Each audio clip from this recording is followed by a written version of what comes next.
এই সমস্ত আহমক আর বিয়াদবদের কারণে আমি আমার রাসূলের সুন্নত ছেড়ে দিব? এই সমস্ত আহমকদের কারণে আমি আমার রাসূলের সুন্নত ছেড়ে দিব? আমার রাসূল বলেছেন, খাবার যখন পড়ে যায় তখন তোমরা ওই খাবারটা উঠিয়ে খাও।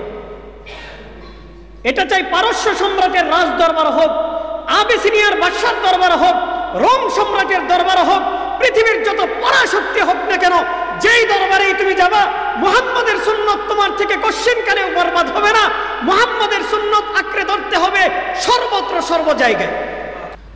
আল্লাহ পাক রব্বুল আলামিনের আলিশান দরবারে অসংখ্য অগণিত শুকরিয়া জ্ঞাপন করছি, যিনি আমাদেরকে তার মহাপবিত্র হুকুম জুমার নামাজ আদায় করার লক্ষ্যে মসজিদে আসার তৌফিক দান করেছেন। রব্বে করিমের দরবারে কালিমাতুশ শুকর আদায় করি, সকলে জবান খুলে বলি আলহামদুলিল্লাহ।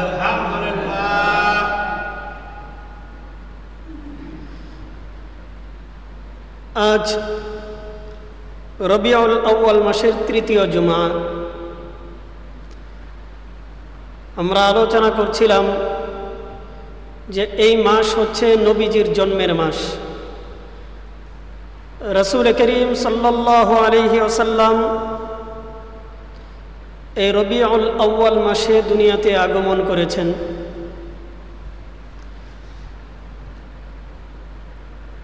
তো নবীজি হলেন দুনিয়ার সমস্ত মাখলুকাতের মধ্যে, সমস্ত সৃষ্টিজীবের মধ্যে সর্বশ্রেষ্ঠ মহামানব। মানব জাতি বলেন, পক্ষীকুল বলেন, কিংবা অন্যান্য যত প্রাণী আছে, সমস্ত প্রাণীর মধ্যে সর্বশ্রেষ্ঠ মহামানব, সমস্ত মানুষের মধ্যে, আম্বিয়ে কেরামের মধ্যে সর্বশ্রেষ্ঠ যিনি, তিনি হলেন কে? রাসূল করিম সাল্লাল্লাহু আলাইহি ওয়াসাল্লাম। তো রাসূলকে ভালোবাসা, রাসূলকে মুহাব্বত করা, এটা আমাদের প্রত্যেকটা ঈমানদার মুমিন মুসলমানের জন্য অপরিহার্য, লাজেম। রাসূলকে ভালোবাসা এটা আমাদের সবার জন্য দায়িত্ব এবং কর্তব্য। যেই ব্যক্তির অন্তরের মধ্যে নবীজির প্রতি ভালোবাসা নাই, ওই ব্যক্তির ঈমান নাই। যেই ব্যক্তির অন্তরের মধ্যে নবীর ভালোবাসা নাই, ওই ব্যক্তির কি নাই? ঈমান নেই। আল্লাহ পাক রব্বুল আলামিন পবিত্র কুরআনুল কারীমে সূরাতুত তাওবার 24 নম্বর আয়াতে ইরশাদ করেছেন। আল্লাহ তাআলা বলেন, কুল, হে নবী, আপনি আপনার উম্মতদেরকে বলে দিন, তাদেরকে জানিয়ে দিন, ইন কানা আবাউকুম ওয়া আবনাউকুম ওয়া ইখওয়ানুকুম ওয়া আজওয়াজুকুম ওয়া আশীরাতুকুম ওয়া আমওয়ালুন ইকতারাফতুমুহা ওয়া তিজারাতুন তাখশাউনা কাসাদাহা ওয়া মাসাকিনু তারদাউনাহা আহাব্বা ইলাইকুম মিনাল্লাহ ওয়া রাসূলিহি ওয়া জিহাদিন ফি সাবিলিহি ফাতারাব্বাসু হাত্তা ইয়াতিয়াল্লাহু বিআমরিহি। আল্লাহ তাআলা বলেন, হে নবী, আপনি আপনার উম্মতকে জানিয়ে দিন, ইন কানা আবাউকুম, যদি তোমাদের পিতা মাতা, ওয়া আবনাউকুম, তোমাদের সন্তান সন্ততি, ওয়া ইখওয়ানুকুম, তোমাদের ভাই, ওয়া আজওয়াজুকুম, তোমাদের স্ত্রী, ওয়া আশীরাতুকুম, তোমাদের বংশ, তোমাদের খানদান, ওয়া আমওয়ালুন ইকতারাফতুমুহা, এবং তোমাদের ধন সম্পদ, যেই সমস্ত সম্পদ তোমরা উপার্জন করেছ, ওয়া তিজারাতুন তাখশাউনা কাসাদাহা, এবং তোমাদের সেই সকল ব্যবসা বাণিজ্য যেগুলো মন্দা যাওয়ার আশঙ্কা তোমরা করো, ওয়া মাসাকিনু তারদাউনাহা, এবং তোমাদের বাসস্থান, যেই সমস্ত বাসস্থানকে তোমরা পছন্দ করো। এই সব কিছু যদি হয়, আহাব্বা ইলাইকুম মিনাল্লাহি ওয়া রাসূলিহি ওয়া জিহাদিন ফি সাবিলি। আল্লাহ, আল্লাহর রাসূল এবং আল্লাহর রাস্তায় যুদ্ধ, এই তিন জিনিস অপেক্ষা যদি তোমাদের কাছে তোমাদের এই সব ভালো পছন্দ হয়, তাহলে ফাতারাব্বাসু হাত্তা ইয়াতিয়াল্লাহু বিআমরি, আল্লাহ তাআলার ফয়সালা আসা পর্যন্ত তোমরা অপেক্ষা করতে থাকো। ইন্নাল্লাহা লা ইয়াহদিল কওমাল ফাসিকিন, আল্লাহ তাআলা কোনো ফাসিক, কোনো পাপী বান্দাকে হিদায়াত দান করেন। তো আল্লাহ তাআলা এই আয়াতের মধ্যে আমাদেরকে যে মেসেজ দিচ্ছেন সেটা হলো যে তোমাদের বাবা মা, ভাই বোন, আত্মীয় স্বজন, সন্তান সন্ততি, পাড়া প্রতিবেশী, তোমাদের ধন সম্পদ, তোমাদের ব্যবসা বাণিজ্য, তোমাদের বাসস্থান, তোমাদের যত কিছু আছে, এই সব কিছুর চাইতে বেশি ভালোবাসতে হবে আল্লাহ, আল্লাহর রাসূলকে এবং আল্লাহর রাস্তায় জিহাদকে। কাকে বেশি ভালোবাসতে হবে? আল্লাহকে ভালোবাসতে হবে, আল্লাহর রাসূলকে ভালোবাসতে হবে, আল্লাহর রাস্তায় জিহাদকে ভালোবাসতে হবে।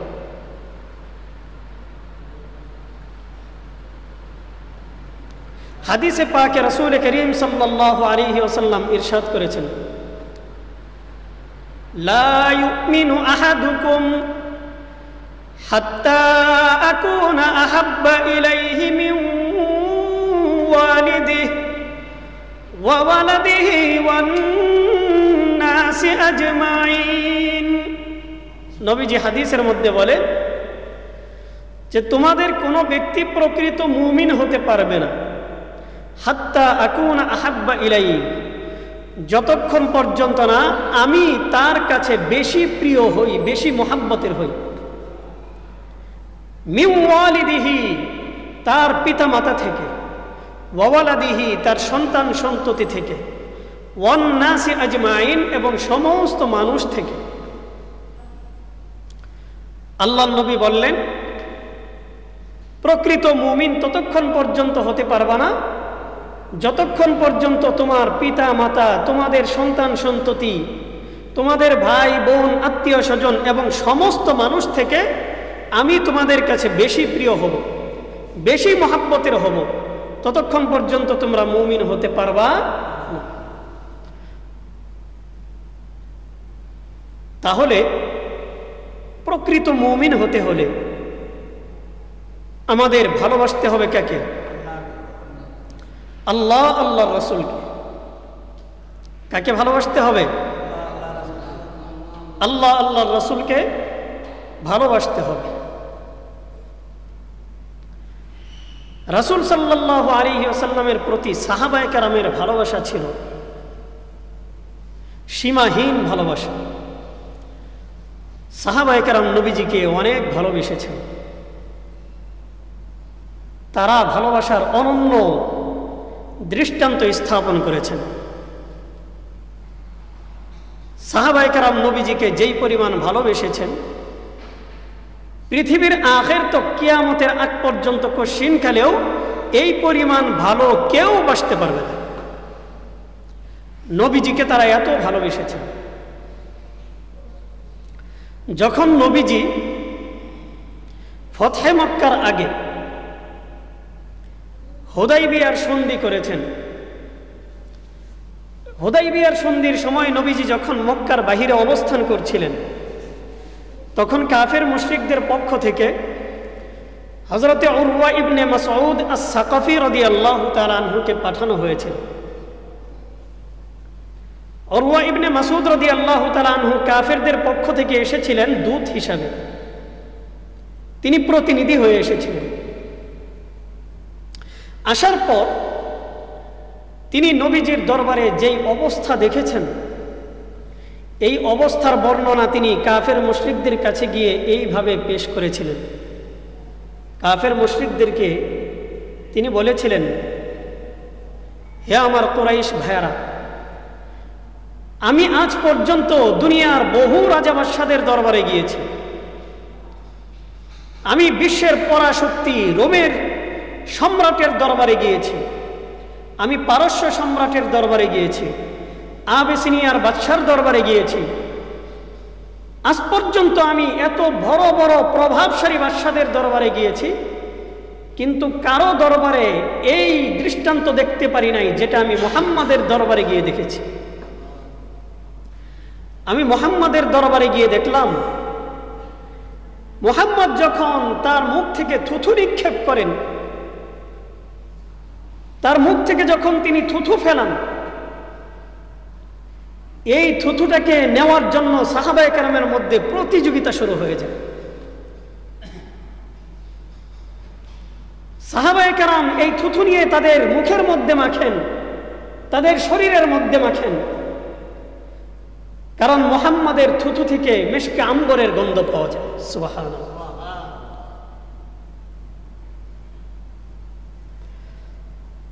মুহাম্মাদের থুথু তাদের কাছে এত দামি, এত মূল্যবান। মুহাম্মদ যখন ওযু করেন, তখন এই ওযুর পানি নেওয়ার জন্য, ওযুর ব্যবহৃত পানি নেওয়ার জন্য সাহাবায়ে কেরামের মধ্যে প্রতিযোগিতা হয়। মনে হয় যেন তাদের মধ্যে লড়াই শুরু হয়েছে, কে কার আগে নিতে পারে, কে পানি বেশি সংগ্রহ করতে পারে। সাহাবায়ে কেরামের মধ্যে এমন একটা প্রতিযোগিতা শুরু হয়ে যায়। আমি মুহাম্মাদের দরবারে দেখেছি, মুহাম্মদ যখন তাদের সামনে কোনো কথা বলেন, তাদেরকে যখন কোনো একটা আদেশ করেন, এই আদেশটা পালন করার জন্য তাদের মধ্যে প্রতিযোগিতা শুরু হয়ে যায়। মুহাম্মদ যখন তাদের সামনে থাকেন, তারা কখনো কোনো ধরনের উচ্চবাচ্য করেন না, উঁচু গলায় কথা বলেন না। মুহাম্মদকে কষ্ট দেওয়ার মতো কোনো কথা তাদের মুখ থেকে, তাদের জবান থেকে উচ্চারিত হয় না। তারা এমন এক সভ্য জাতি। এমন দৃষ্টান্ত আমি আবিসিনিয়ার বাদশার কাছেও পাই নাই, রোম সম্রাটের কাছেও পাই নাই, পারস্য সম্রাটের কাছেও পাই নাই। পৃথিবীর মহাপরাশক্তি যারা, তাদের কারো দরবারে পাই নাই। আমি যার দরবারে এমন দৃষ্টান্ত পেয়েছি তিনি হলেন কে? মুহাম্মাদুর রাসূলুল্লাহ সাল্লাল্লাহু আলাইহি ওয়াসাল্লাম।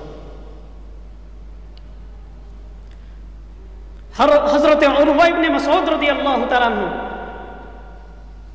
তিনি বলেন, মুহাম্মাদের যেই বৈশিষ্ট্য, মুহাম্মাদের যেই আওসাফ, যেই গুণাবলী, যেই সিফত, তার এই গুণাবলীতে আমি মুগ্ধ হয়ে গেছি। মুহাম্মাদের প্রেমে আমি আসক্ত হয়ে গেছি।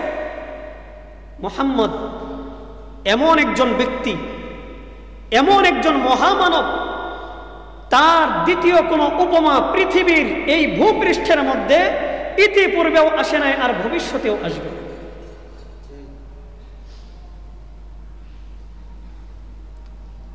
সাহাবায়ে কেরাম নবীকে এত ভালোবাসতেন। একবার নবীজির শরীরের মধ্যে শিঙ্গা লাগানো হলো। শিঙ্গা লাগানো বুঝেন তো? আমাদের বর্তমান সময়ে সেটা হচ্ছে কাপ থেরাপি। কাপ থেরাপি দেয় না? তো নবীজির শরীরের মধ্যে শিঙ্গা লাগানো হলো। শিঙ্গা লাগানোর পর শরীর থেকে দূষিত যেই রক্ত, এই রক্ত বের করে ফেলা হয়েছে।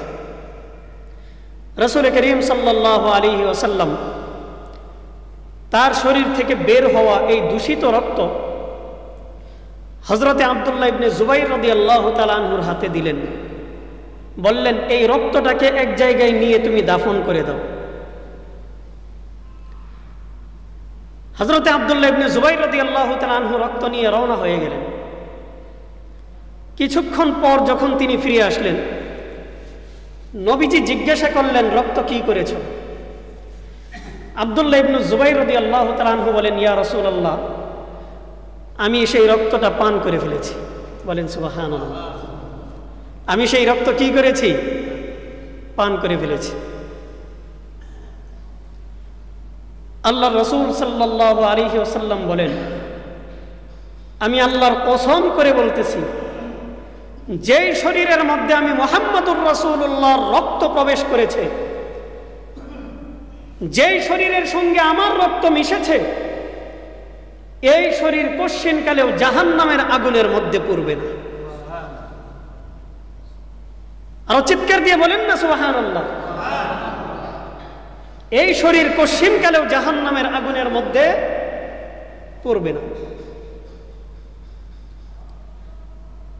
আল্লাহ রাসূল সাল্লাল্লাহু আলাইহি ওয়াসাল্লামকে তারা এত ভালোবাসতেন, নবীজির শরীর থেকে দূষিত রক্ত বের হয়েছে,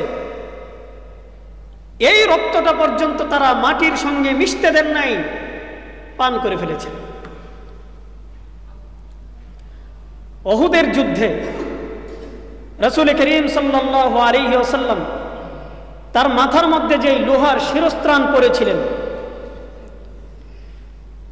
কাফের মুশরিকরা যখন নবীজির উপর আক্রমণ করেছিল, এই আক্রমণের কারণে নবীজির মাথার শিরস্ত্রাণ ভেঙে এই শিরস্ত্রাণের দুইটা লোহা নবীজির শরীরের চেহারার মধ্যে ঢুকে গিয়েছে। হযরতে আবু বকর সিদ্দিক রাদিয়াল্লাহু তাআলা আনহু দৌড়ে আসলেন নবীজির চেহারা মুবারক থেকে লোহা বের করার জন্য। এদিকে হযরতে আবু উবাইদা ইবনুল জাররাহ রাদিয়াল্লাহু তাআলা আনহু তিনিও দৌড়ে আসলেন। আবু উবাইদা ইবনুল জাররাহ আবু বকরকে বলতেছেন, আল্লাহর রাসূলের চেহারা থেকে এই লোহা বের করার জন্য একটা সুযোগ আপনি আমাকে দেন, আমি এই সৌভাগ্য লাভ করতে চাই, নবীজির চেহারা থেকে আমি লোহাটা বের করতে চাই। হযরতে আবু উবাইদা ইবনুল জাররাহ রাদিয়াল্লাহু তাআলা আনহু তার দাঁত দিয়ে ওই লোহার মধ্যে কামড় দিলেন, প্রচন্ড জোরে কামড় দিয়ে। এরপরে লোহাটাকে যখন টান দিয়েছেন, লোহা একটা বের হয়ে আসছে ঠিক, কিন্তু আবু উবাইদা ইবনুল জাররাহ রাদিয়াল্লাহু তাআলা আনহু একটা দাঁত শহীদ হয়ে গেছে, তার দাঁত ভেঙে গেছে। এরপরেও তিনি দমে যান নাই, নবীজির চেহারার মধ্যে আরো একটা লোহা রয়ে গেছে, তিনি সেই লোহাটা বের করার জন্য আবার কামড় দিলেন, লোহা বের করে নিয়ে আসলেন, কিন্তু তার আরো একটা দাঁত ভেঙে গেছে। দাঁত ভাঙার পর যে তার মুখ থেকে ফুলকি দিয়ে রক্ত বের হয়েছিল, এই রক্তের কয়েক ফোঁটা নবীজির চেহারার মধ্যে লেগেছিল। আল্লাহর রাসূল সাল্লাল্লাহু আলাইহি ওয়াসাল্লাম বলেছেন, লান তামাসসাকান নার, হে আবু উবাইদা ইবনুল জাররাহ, আল্লাহর কসম করে বলতেছি, কশিন কালেও তোমাকে জাহান্নামের আগুন স্পর্শ করতে পারবে না, জাহান্নামের আগুন তোমাকে স্পর্শ করবে না। কারণ তুমি আমাকে রক্ষা করতে গিয়ে, আমার চেহারা মোবারক থেকে লোহা বের করতে গিয়ে তুমি তোমার দাঁত শহীদ করেছ, তুমি আমার প্রেম, আমার ভালোবাসার অনন্য দৃষ্টান্ত স্থাপন করেছ, আমার ভালোবাসায় তুমি তোমার দাঁত শহীদ করেছ, আমার ভালোবাসায় তুমি তোমার জীবনকে বিলিয়ে দেওয়ার চেষ্টা করেছ। অতএব তোমাকে জাহান্নামের আগুন স্পর্শ করতে পারবে না।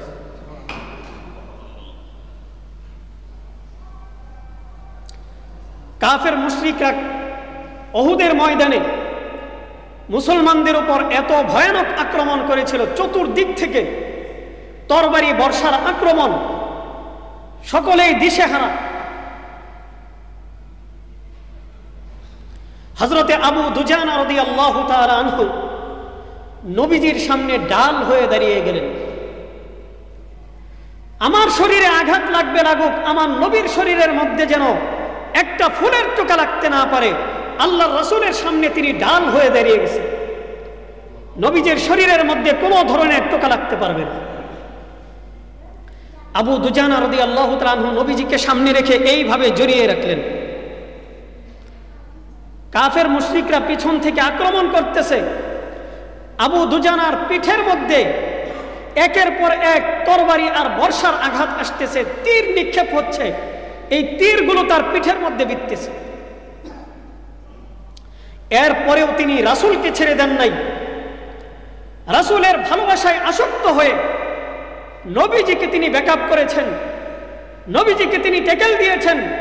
নবীজির শরীরের মধ্যে যেন এক ফোঁটা কোনোভাবেই ফুলের আঁচড় পড়তে না পারে, হযরতে আবু দুজানা ওইভাবে নবীজিকে সেভ করেছেন। যুদ্ধের পর দেখা গেল আবু দুজানার পিঠের মধ্যে প্রায় 70 থেকে 80টা তীর এবং বর্ষার জখম ছিল। চিন্তা করতে পারেন, একজন মানুষের শরীরের মধ্যে 70-80টা তীর বর্ষা যদি লাগে, ওই মানুষটার অবস্থা কি হবে? কি অবস্থা হবে? আল্লাহর রাসূলকে সেফটি দিতে গিয়ে তারা নিজেদের জীবন বিলিয়ে দিতেও কোনো ধরনের পরোয়া করেননি। এমনকি আবু দুজানা রাদিয়াল্লাহু তাআলা আনহু এই জায়গার মধ্যে একটা ভদ্রতা, নবীজির মর্যাদা সম্মানের প্রতিও দৃষ্টি রেখেছেন। নবীজিকে কিভাবে সম্মান করতে হয়, কিভাবে ভালোবাসতে হয়, এই দৃষ্টান্তও তিনি স্থাপন করেছেন। তিনি নবীজিকে সামনে রেখে কাফের মুশরিকদের দিকে তার পিঠ রেখেছিলেন। তিনি সব ধরনের আঘাত তার পিঠের মধ্যে নিয়েছিলেন।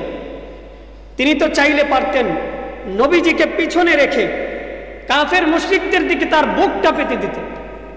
তিনি তার বুক পেতে দেন নাই, তার পিঠ পেতে দিয়েছেন। এই জায়গার মধ্যে নবীজির প্রতি তার সম্মান, তার ইজ্জত, তার আজমত প্রকাশ করেছেন। কিভাবে? নবীজির প্রতি পিঠ দিয়ে বসা যাবে না, নবীজির প্রতি পিঠ প্রদর্শন করা যাবে না।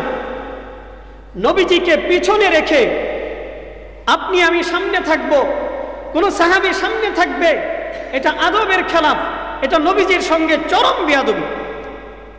এই বেয়াদবি হবে, এইটাও তিনি চান নাই। এমন ভয়ানক একটা সময়, যেই সময় তার উপর একের পর এক তীর এবং বর্ষা নিক্ষেপ হচ্ছে, এই সময়েও নবীজির সম্মান হানি হোক, এটা তিনি চান না।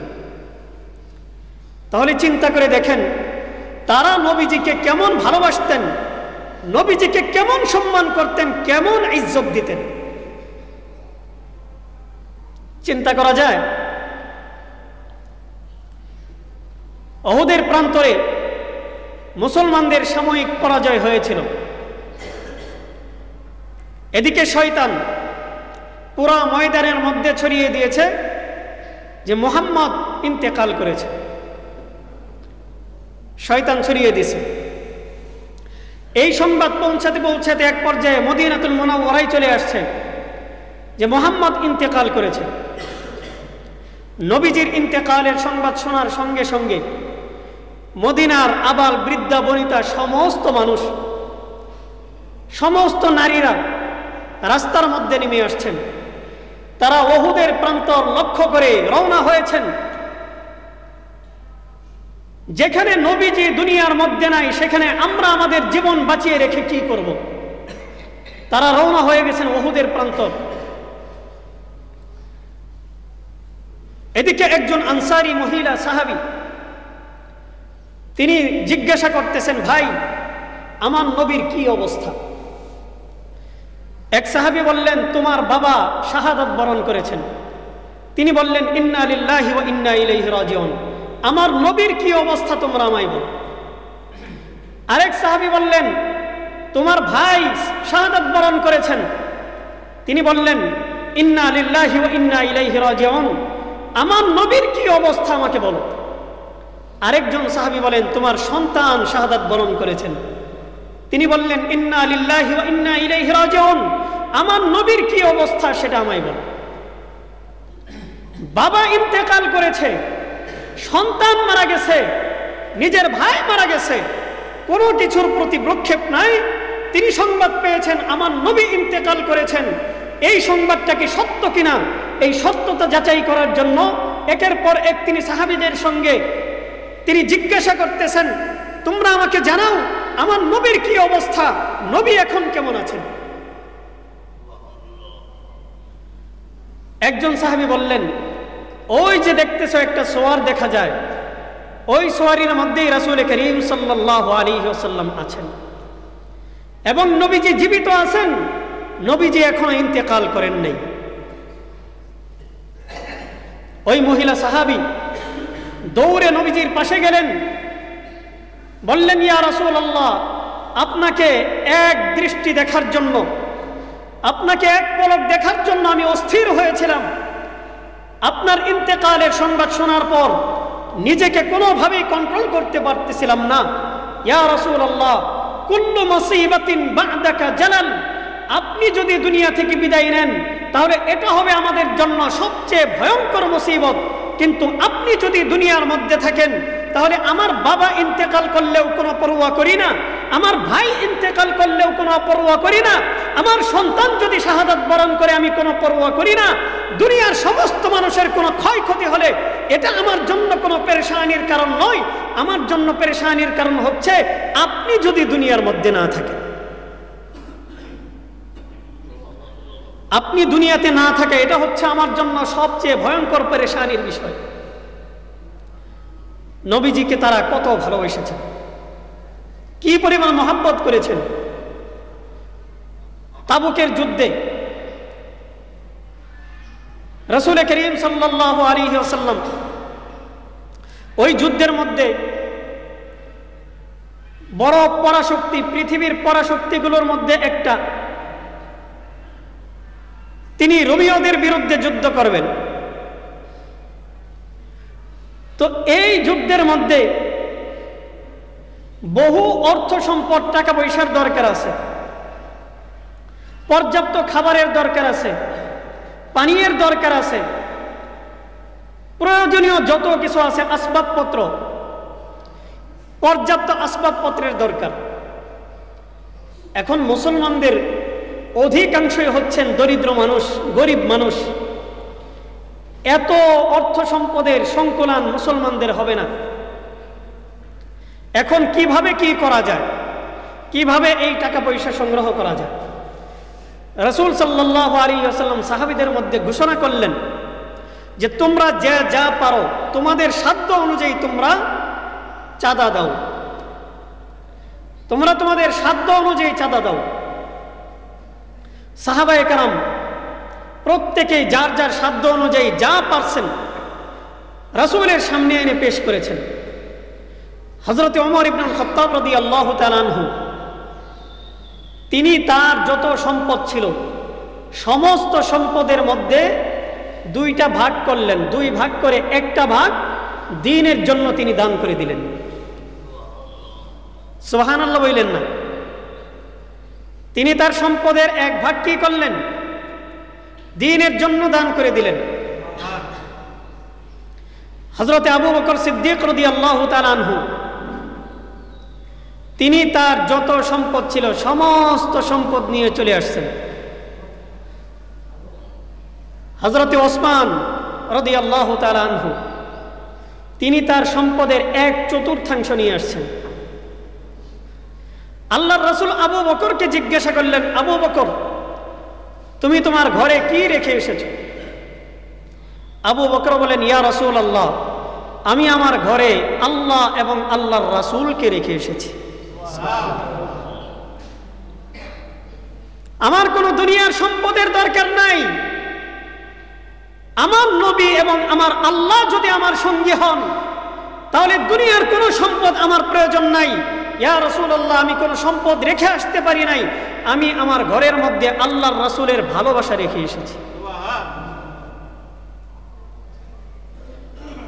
আল্লাহর রাসূল সাল্লাল্লাহু আলাইহি ওয়াসাল্লাম অনেক খুশি হলেন, এত খুশি হলেন যে আল্লাহর কসম করে বলতেছি, যে যুদ্ধের মধ্যে তোমরা স্বতঃস্ফূর্তভাবে দান করতেছ, তোমরা মুসলমানদের অর্থনৈতিকভাবে চাঙ্গা করার জন্য, মুসলমানদের অর্থনৈতিক অবকাঠামো মজবুত করার জন্য তোমরা যেই ফিকির করতেছ, তোমরা তোমাদের যার যার জান মাল আমাদের এই দ্বীন রক্ষার জন্য পেশ করতেছ, আল্লাহর কসম করে বলি এই যুদ্ধের মধ্যে তোমরা কোনোভাবেই পরাজিত হবে না। বিজয় তোমাদেরকে ধরা দিবে, আল্লাহ তাআলা তোমাদেরকে বিজয় দান করবেন। রক্তক্ষয়ী যুদ্ধ হয়েছে, মুসলমানরা এর পরেও রোমানদেরকে পরাজিত করে ইসলামের বিজয় কেতনকে উড্ডীন করেছে। তো সাহাবায়ে কেরামের ভালোবাসা ছিল এমন, নবীজি যখন যা বলতেন তাই তারা করতেন।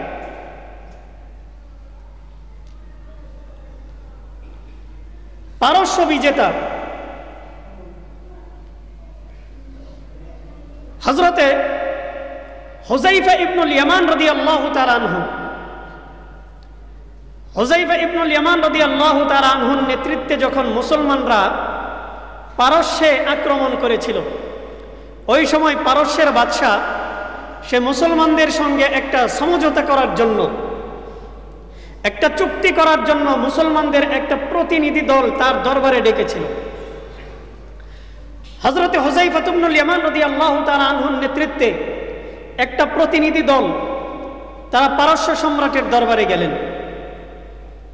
সম্রাট তাদের জন্য শাহী মেহমানদারির ব্যবস্থা করলেন। হুযায়ফা রাদিয়াল্লাহু তাআলা আনহুর সামনে থেকে একটা দানা মাটির মধ্যে পড়ে গেছে। তিনি এই দানাটা উঠানোর জন্য হাত বাড়াইছেন। ঠিক এই মুহূর্তে পাশে থেকে একজন ব্যক্তি তার হাতটাকে ধাক্কা দিয়ে সরিয়ে দিয়েছেন আর বলতেছেন যে আপনি বর্তমানে যেই দরবারে আছেন এটা কোন দরবার আপনি জানেন? এটা পারস্য সম্রাটের রাজ দরবার। পারস্য সম্রাট পৃথিবীর পরাশক্তিশালী সম্রাটগুলোর মধ্যে একজন সম্রাট হচ্ছে পারস্যের সম্রাট। আপনি এই সম্রাটের দরবারে এসে পড়ে যাওয়া খাবার উঠিয়ে খাবেন, এর দ্বারা তো আপনার ইজ্জত থাকবে না, আপনার সম্মান থাকবে না, আপনার সম্মান থাকবে না। এরা আপনাকে গ্রাম্য মনে করবে, এরা আপনাকে অসামাজিক মনে করবে, এরা মনে করবে আপনি মনে হয় কিছুই বুঝেন না, সভ্যতার সংস্কৃতি কিছুই বুঝেন না। এরা আপনাকে নানা কথা শোনাবে। হযরত হুযায়ফা রাদিয়াল্লাহু তাআলা আনহু বললেন, আতাতরুকু সুন্নাত হাবিবি সাল্লাল্লাহু আলাইহি ওয়াসাল্লাম লিহাউলাইল হুমাকা, এই সমস্ত আহমক আর বিয়াদবদের কারণে আমি আমার রাসূলের সুন্নত ছেড়ে দিব? এই সমস্ত আহমকদের কারণে আমি আমার রাসূলের সুন্নত ছেড়ে দিব? আমার রাসূল বলেছেন খাবার যখন পড়ে যায় তখন তোমরা ওই খাবারটা উঠিয়ে খাও। এটা চাই পারস্য সম্রাটের রাজ দরবার হোক, আবিসিনিয়ার বাদশার দরবার হোক, রোম সম্রাটের দরবার হোক, পৃথিবীর যত পরাশক্তি হোক না কেন, যেই দরবারেই তুমি যাবা মুহাম্মাদের সুন্নত তোমার থেকে কোশ্চেনকালেও বরবাদ হবে না। মুহাম্মাদের সুন্নত আঁকড়ে ধরতে হবে সর্বত্র, সর্ব জায়গায়, সব জায়গায় মুহাম্মাদের সুন্নত তোমাকে আঁকড়ে ধরে থাকতে হবে। তবেই তো তুমি খাঁটি উম্মত, তবেই তো তুমি খাঁটি মুমিন।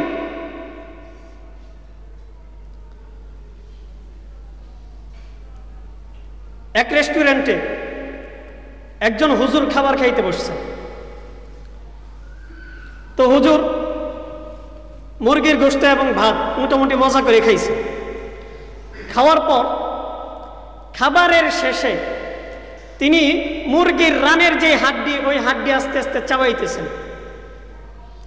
এমন সময় পাশের টেবিল থেকে একজন জিজ্ঞাসা করতেছে, হুজুর আপনাদের দেশে কুকুর কি করে? আপনাদের দেশে কুকুর কি করে? তখন হুজুর বুঝে ফেলছেন যে আমি যে হাড্ডি চাবাইতেছি, রাসূলের সুন্নত পালন করতেছি, এটা তার কাছে ভালো লাগে নাই। সে সুশীলগিরি ফলানোর জন্য, তার সুশীলগিরি দেখানোর জন্য আমাকে এই প্রশ্ন করছে। অতএব তাকে যদি দাঁত ভাঙা জবাব দিতে না পারি তাহলে আমার ইজ্জত নষ্ট হবে। এখন যদি তাকে আমি বলি যে আমাদের দেশে তো কুত্তা হাড্ডি খায়, এটা বললে সে আমাকে বেইজ্জতি করবে।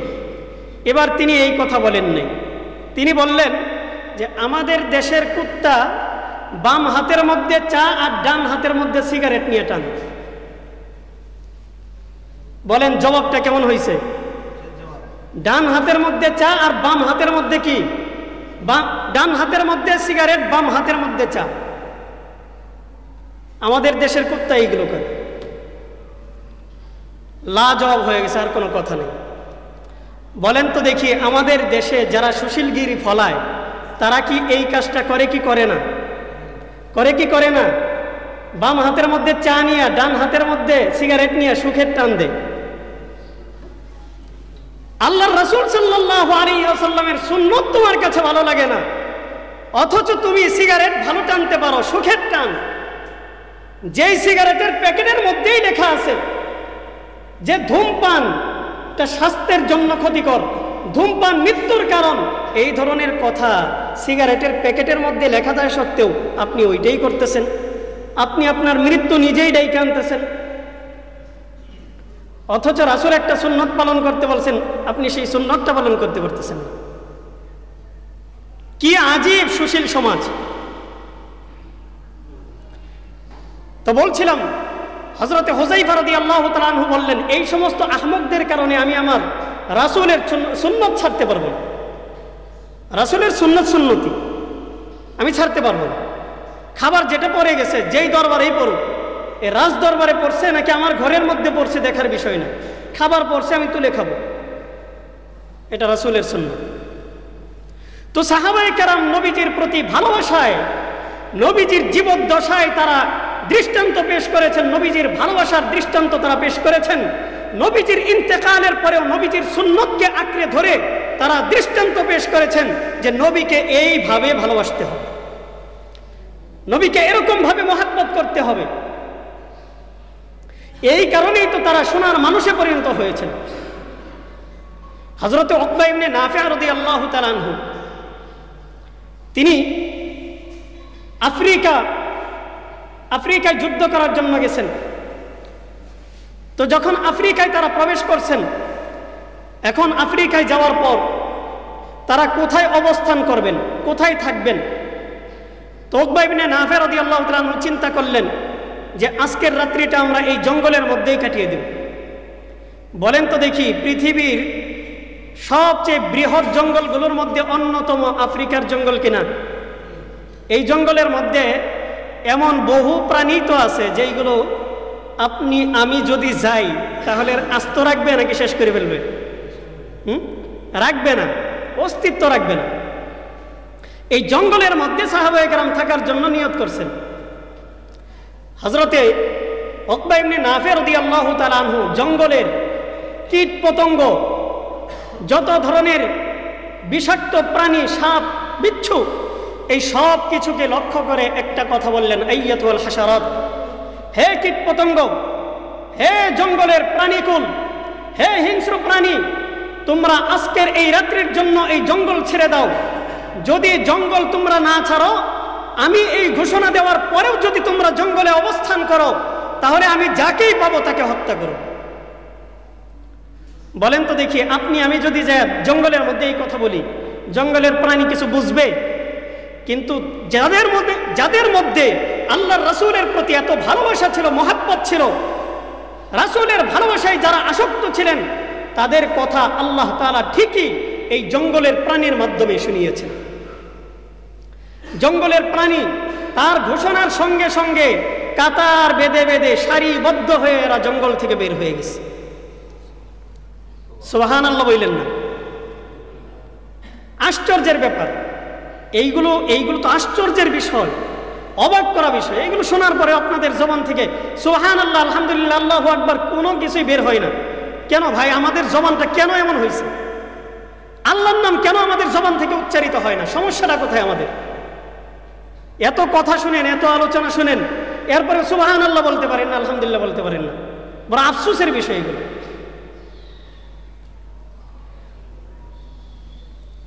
তো সঙ্গে সঙ্গে ওনার ঘোষণা শোনার পর জঙ্গলের সমস্ত প্রাণী এরা জঙ্গল ছেড়ে বের হয়ে গেছে। তারা জঙ্গলের শান্তিতে এবং নিরাপত্তার সঙ্গেই অবস্থান করেছেন। শুধু তাই নয়, হযরতে আব্দুল্লাহ ইবনে আব্বাস রাদিয়াল্লাহু তাআলা আনহু, নবীজির চাচাতো ভাই, নবীজির চাচা হযরতে আব্বাসের ছেলে হযরতে আব্দুল্লাহ ইবনে আব্বাস, যিনি রাইসুল মুফাসসিরিন, সমস্ত মুফাসসিরদের সর্দার। আব্দুল্লাহ ইবনে আব্বাস রাদিয়াল্লাহু তাআলা আনহু মদিনাতুল মুনাওয়ারা থেকে রওনা হয়েছেন মক্কাতুল মুকাররমা। তিনি হজে যাচ্ছেন, হজের উদ্দেশ্যে রওনা হয়েছেন। পথিমধ্যে তিনি দেখতে পাইলেন একটা পাহাড়ের পাদদেশে কিছু লোক তারা ভিড় জমিয়েছে। তিনি বিষয়টা পর্যবেক্ষণ করার জন্য কাছে গেলেন, গিয়ে জিজ্ঞাসা করলেন, ভাই কি হয়েছে? তখন তারা বললেন যে সামনে একটা বাঘ বসে আছে রাস্তার মধ্যে, এই বাঘটা কোনোভাবেই রাস্তা থেকে সরতেছে না, তাই বাঘের কারণে আমরা সামনে অগ্রসর হতে পারতেছি না। হযরতে আব্দুল্লাহ ইবনে আব্বাস রাদিয়াল্লাহু তাআলা আনহু কোনো ধরনের ভয় ভীতি কোনো কিছুই নাই, সব ভয় ভীতি ঝেড়ে ফেলে তিনি সরাসরি বাঘের সামনে গেলেন, গিয়া বলতেছেন, আইয়ুহাল আসাদ নাহনু আসহাবি মুহাম্মাদিন সাল্লাল্লাহু আলাইহি ওয়াসাল্লাম, হে বাঘ, আমরা রাসূল করিম সাল্লাল্লাহু আলাইহি ওয়াসাল্লামের সাহাবী। এই কথা বলে তিনি বাঘের কানটার মধ্যে এইভাবে ধরছেন, বাঘের কানের মধ্যে কি করছেন, এইভাবে ধরছেন, দইরা টান দিয়ে এরপরে বাঘটাকে রাস্তার সাইডে নিয়ে আসছেন। চিন্তা করে দেখেন, আপনি যখন বাঘের কান ধরতে যাইবেন তখন আপনাকে আস্ত রাখবে? হযরতে আব্দুল্লাহ ইবনে আব্বাস বাঘের কানের মধ্যে ধইরা বাঘটাকে রাস্তার মাঝখান থেকে সাইডে নিয়ে আসছেন। এরপরে সবাইকে বললেন, যান, আপনারা চলে যান। সবাই চলে যাওয়ার পর তিনি কান ছাড়ছেন, বাঘ স্তব্ধ হয়ে বসে আছে, কোনো ধরনের আক্রমণ, কোনো ধরনের আঘাত, কোনো কিছুই নাই। বলেন সুবহানাল্লাহ। এটা আল্লাহর রাসূলের সাহাবীদের বৈশিষ্ট্য। তারা নবীজির ভালোবাসায় এতটাই দামি হয়েছিলেন, নবীজির ভালোবাসা পেয়ে তারা এত দামি হয়েছিলেন যে বনের পশু পর্যন্ত তাদের কথা শুনতে বাধ্য ছিল, বনের পশু পর্যন্ত তাদের কথা শুনত। তারা নবীজিকে ভালোবেসেছেন, নবীজিও তাদেরকে ভালোবেসেছেন। আর নবীজিকে ভালোবাসার মাপকাঠি কি যে ইয়া রাসূলুল্লাহ, আমরা আপনাকে অনেক ভালোবাসি, আই লাভ ইউ, এটা কি নবীকে ভালোবাসা? নবীজিকে আপনি বইলা দিলেন বছরে একবার 12 রবিউল আউয়াল আসলে আপনি বললেন যে ইয়া রাসূলুল্লাহ, ইয়া হাবিবাল্লাহ, আমরা আপনাকে অনেক ভালোবাসি, আমরা আপনাকে কি করি, অনেক ভালোবাসি। বৎসরে একদিন বললেন, কিন্তু সারা বৎসর নবীজির প্রতি আপনার কোনো দরদ নেই, কোনো ভালোবাসা নেই, কোনো কিছুই নেই। আপনি ওই যে দেয়ালের মধ্যে বড় করে লিখে রাখলেন যে বিশ্ব আশিক রাসূল সাল্লাল্লাহু আলাইহি ওয়াসাল্লাম সম্মেলন, আপনি কি এর আশিক রাসূল হয়েছেন? আপনার মুখের মধ্যে এখনো পর্যন্ত দাড়ি রাখতে পারেন নাই। নবীজির ভালোবাসায় আপনি নামাজ পড়তে পারেন না, রোজা রাখতে পারেন না, হজ করতে পারেন না, যাকাত আদায় করতে পারেন না, নবীজির কোনো আদেশ আপনি মানতে পারেন না। আপনি কিসের আশিক রাসূল? আপনি নিজেকে আশিক রাসূল দাবি করতেছেন, বড় আশিক হয়ে গেছেন, অথচ নবীর সুন্নত দাড়ি, এই দাড়িটা আপনার মুখের মধ্যে এখনো পর্যন্ত আপনি ফুটাইতে পারেননি। কে এর ভালোবাসা এগুলো? এসব ভালোবাসার নামে ছলনা বাদ দেন। অন্ততপক্ষে রাসূলের ভালোবাসায় আমরা আমাদের এই মুখের মধ্যে দাড়িটা রাখি, মানুষ যেন চিনতে পারে, হ্যাঁ, এরা হচ্ছে মুসলমান, এরা মুসলমান। শিআরে ইসলাম এদের চেহারার মধ্যে আছে। এই চেহারার মধ্যে দাড়ি থাকা, এটা হচ্ছে ইসলামের শিআর, ইসলামের নিদর্শন।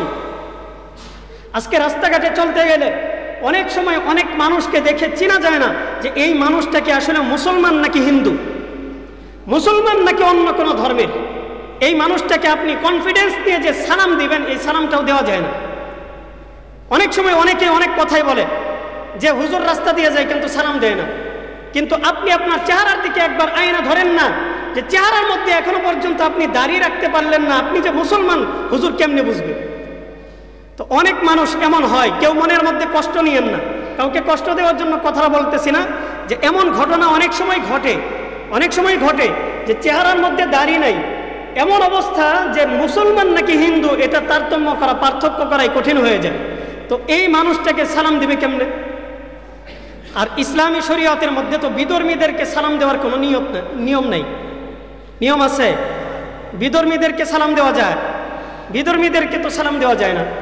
এখন আমি যদি তারতম্যই করতে না পারি কে মুসলমান কে হিন্দু, হ্যাঁ আলহামদুলিল্লাহ অনেক মুসলমান যারা দাঁড়িয়ে রাখে না কিন্তু নামাজ পড়ে, তারা মসজিদে আসে, ইমাম সাহেবের সামনে পড়ে, তাদেরকে তো দেখলে অবশ্যই বোঝা যায়, জানা যায় যে তারা মুসলমান, কারণ এই মানুষগুলো তো নামাজ পড়ে, নামাজি। তো যারা নামাজি তাদের কথা ভিন্ন, যেই মানুষগুলো নামাজেও আসে না আবার দাড়িও রাখে না, নামাজেও আসে না আবার কি করে না, দাড়িও রাখে না, এই মানুষগুলোকে চিনতে গেলে অনেক কষ্ট হয়।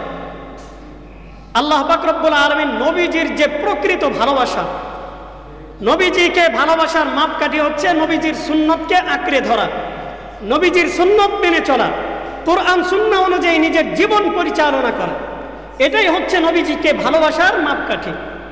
আল্লাহ তাআলা কোরআনুল কারীমে বলছেন, কুল ইন কুনতুম তুহিব্বুনাল্লাহ, তোমরা যদি আল্লাহকে ভালোবাসতে চাও, ফাত্তাবিউনি ইউহিব্বুকুমুল্লাহ, তাহলে আমাকে অনুসরণ করো, অর্থাৎ নবীকে অনুসরণ করো। নবীকে অনুসরণ করা আল্লাহকে ভালোবাসা। আর নবীজি হাদিসের মধ্যে বলেছেন যে মান আহাব্বা সুন্নতি ফাকাদ আহাব্বানি ওয়া মান আহাব্বানি কানা মাই ফিল জান্নাহ। যেই ব্যক্তি আমার সুন্নতকে ভালোবাসবে ওই ব্যক্তি আমি নবী মুহাম্মদুর রাসূলুল্লাহকে ভালোবাসবে, আর যেই ব্যক্তি আমাকে ভালোবাসবে ওই ব্যক্তি আমার সঙ্গে জান্নাতে প্রবেশ করবে। অতএব আল্লাহ পাক রব্বুল আলামিন আমাদেরকে যেন নবীজির ভালোবাসায় প্রেমিক হওয়ার তৌফিক দান করেন। নবীজির দিক নির্দেশনা, নবীজি যেই পথ পদ্ধতি আমাদেরকে বাতলে দিয়েছেন, এই পথ এবং পদ্ধতি অনুসরণ করে আমাদেরকে ইসলামী শরীয়তের উপর পূর্ণাঙ্গ অটল এবং অবিচল থাকার তৌফিক দান করেন। আমিন। ওয়া আখিরু দাওয়ানা আলহামদুলিল্লাহি রাব্বিল আলামিন।